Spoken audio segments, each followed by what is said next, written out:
On ne pouvait pas ne pas faire d'émission spéciale 24 heures sans Bruno. Salut Bruno, comment vas-tu? Salut Aurélien, ça va toi aussi j'espère? Très bien, donc on est chez France Bleu Maine, on se retrouve toutes les semaines. C'est vrai que tu parles beaucoup des autres, tu mets en avant les autres personnes, mais toi, les 24 heures, c'est arrivé comment la première fois, cette passion?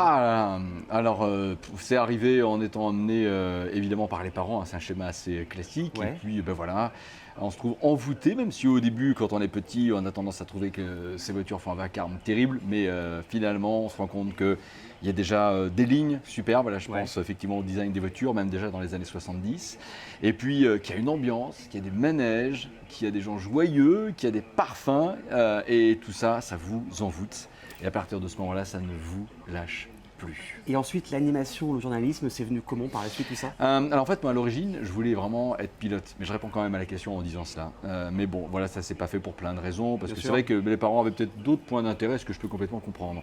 Quand sont arrivées les radios locales, en 1980 notamment, il y a eu un engouement extrêmement particulier, et un jour un copain de collège me dit, écoute, viens, j'ai réservé une place pour être dans le hit parade, mot qui aujourd'hui a complètement disparu des conversations courantes. C'était West FM à l'époque.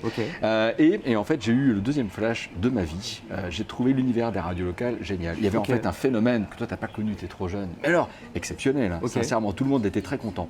Et quelque part, il y a eu une mutation de l'attrait pour le pilote à attrait pour le micro et envie de parler des 24 heures du Mans avec les autres et pour les autres. Comment on devient speaker et la voix des 24 heures? C'est venu comment le fait que tu deviennes speaker officiel des 24 heures du Mans? En commençant en ces radios locales-là, alors en particulier Le Mans FM 104, je vais juste le dire, parce que celui qui en était le président fait toujours parler de lui aujourd'hui, c'est Pollux, Daniel Pichon, si vous préférez, qui organise le Festival international d'accordéon, notamment à Mulsanne. Tiens, évidemment, avec le virage, on n'est pas loin, voilà.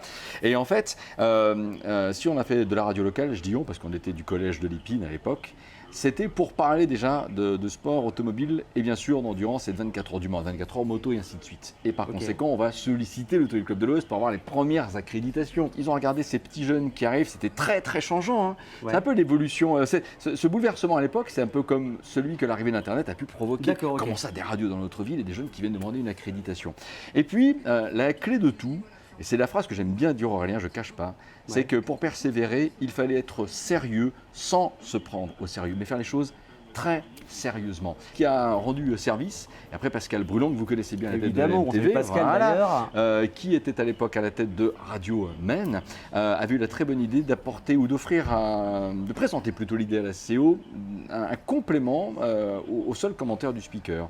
En proposant également des interventions depuis les stands avec les premiers micros à chef. Voilà comment j'ai rejoint effectivement Radio Maine à l'époque, Radio 24 heures, et c'est comme ça qu'en se faisant remarquer, ils ont dû se dire, bah non, ce petit jeune-là, il a vraiment envie d'eux, hein, on va lui laisser sa chance. Il y a un truc, voilà, un super enthousiasme. Et comment on prépare par exemple des 24 heures en tant que speaker? Il y a un temps de préparation avant, comment ça se fait toute l'année. En amont? Globalement, alors c'est toute l'année, mais évidemment, plus l'échéance approche et plus on va regarder tout ce qui est publié sur l'ensemble des sites spécialisés qui sont très très nombreux.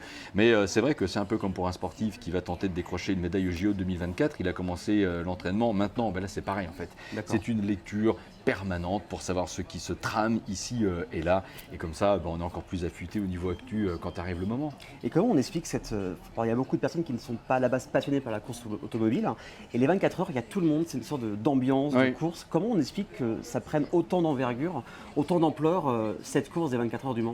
Alors, je ne sais pas combien de temps j'ai pour la réponse, mais en fait, il n'y a pas un élément de réponse. C'est une alchimie, globalement. Et alors, je trouve qu'en regardant déjà l'affiche de la première édition de 1923, les organisateurs ont tout compris. Et je trouve que c'est ça la réponse à la question. C'est-à-dire qu'en fait, il y a effectivement une compétition. Il y a la notion également de proposer une course utile, c'est-à-dire que ce qui est testé au Mans est ensuite appliqué à la voiture de série. Et quand je reviens à l'affiche, son hibou la nuit, il y a quoi derrière la voiture? Une ambiance festive, des scintillements partout. Et c'est même écrit en bas de l'affiche.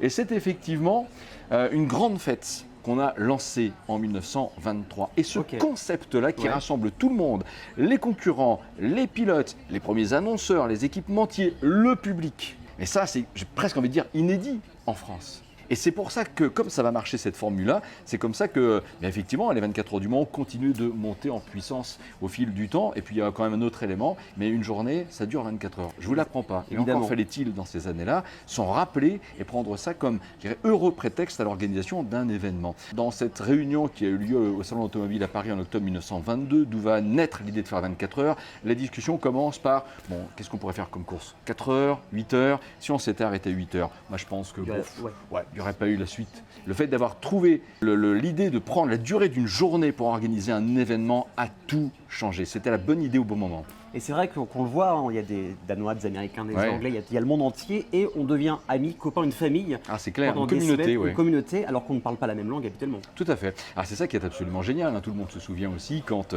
les Jaguars sont venus dans les années 80, on parlait de 80 000 Anglais pour accompagner Tom Christensen, il y avait des trains entiers de gens qui venaient, effectivement. C'est hyper mélangé, ça parle toutes les langues, même dans les rues du Mans d'ailleurs, et ça aussi c'est super appréciable. C'est aussi ça ce qu'on appelle la magie du Mans. Tout le monde a sa contribution.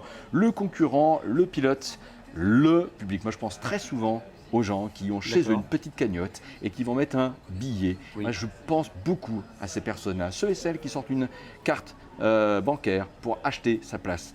Voilà, c'est bien le côté VIP, tout ça. Et moi, j'aime bien aussi parler des 24 heures du Mans, côté populaire, barquette de frites et merguez dessus. La passion aussi des 24 heures du Mans, en ce qui me concerne, elle est aussi née avec ça. Il y en a beaucoup en tout cas. Est-ce que toi, tu as des souvenirs qui ressortent du lot des 24 heures, vraiment des souvenirs assez intacts et qui vraiment sortent du lot par rapport à d'autres événements? J'en ai plein. Évidemment, l'équivalent comme aujourd'hui, ça a commencé en 93, donc le duel Peugeot-Toyota, Jean Todt sur le podium, qui a prépare en fait chez Ferrari, on ne le sait pas encore, mais on pense qu'il va se passer quelque chose. La victoire passée de près de courage avec notamment Mario Andretti et Bob Volek, aussi Eric Alary en 1995. Ça m'a profondément marqué, je cache pas. Et puis on ne peut pas passer en revue toutes les années. Moi j'ai beaucoup aimé aussi les duels Peugeot-Audi. Grosse frustration en 2011 quand la Peugeot piloté Sébastien Bourdet perd pour 13 secondes 854. Je trouve que Toyota nous a offert aussi des super moments. Évidemment le grand souvenir qui est en fait un mixte entre bon et mauvais souvenir parce que c'est une déchirure. C'est l'abandon de la Toyota si près du but en 2016. C'est une course, moi je trouve géniale ce scénario-là. J'ai beaucoup aimé cette époque en tout cas. En tout cas, en t'écoutant, il y a des gros souvenirs et il y aura de nouveaux souvenirs cette année avec le centenaire. Forcément. Oui, non mais forcément. Voilà, avec le plateau en hypercar qui est absolument génial. C'est vraiment un super boulot, il faut le dire, que Pierre Fillon a fait avec évidemment tout le comité autour, tous les échanges. Mais effectivement, ce retour de Ferrari, c'est juste gigantesque. Porsche qui remet le couvert, 3 voitures officielles. Peut-être qu'on en reparlera après cette édition du centenaire. Évidemment, Peugeot qui est là. Moi, je suis aussi très fan de Cadillac, pas parce qu'il y a Sébastien Bourdet dedans, mais le fait qu'il soit dedans c'est encore mieux, mais je trouve que cette voiture est belle, un son très envoûtant lui aussi, le plateau P2 extraordinaire, et puis la dernière année en GTE-AM aussi avec plein de très belles histoires. Moi j'aime bien l'histoire des frères Robin avec leur Aston Martin, mais pas que, le plateau il est génial, bien sûr la Porsche Rose aussi, avec les Iron Dams, la Corvette de Ben Keating. Tout ça, moi je trouve qu'il y a cette année de très belles histoires à vivre au 24 heures du Mans et c'est clair que cette édition sera marquante. Exactement, et pour finir, qui est-ce que tu vois sur le podium en première position cette année? Moi les pronostics franchement, bof.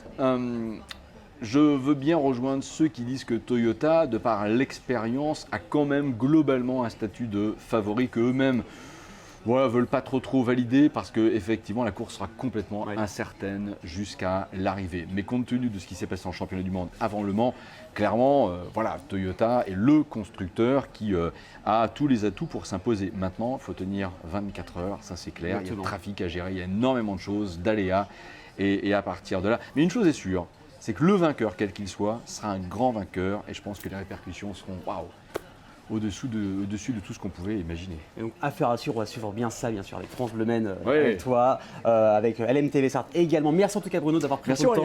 Avec grand plaisir. On se retrouve dans quelques instants pour les sorties à faire autour des 24 heures du Mans. Mais ça, c'est juste après la pub. À tout de suite.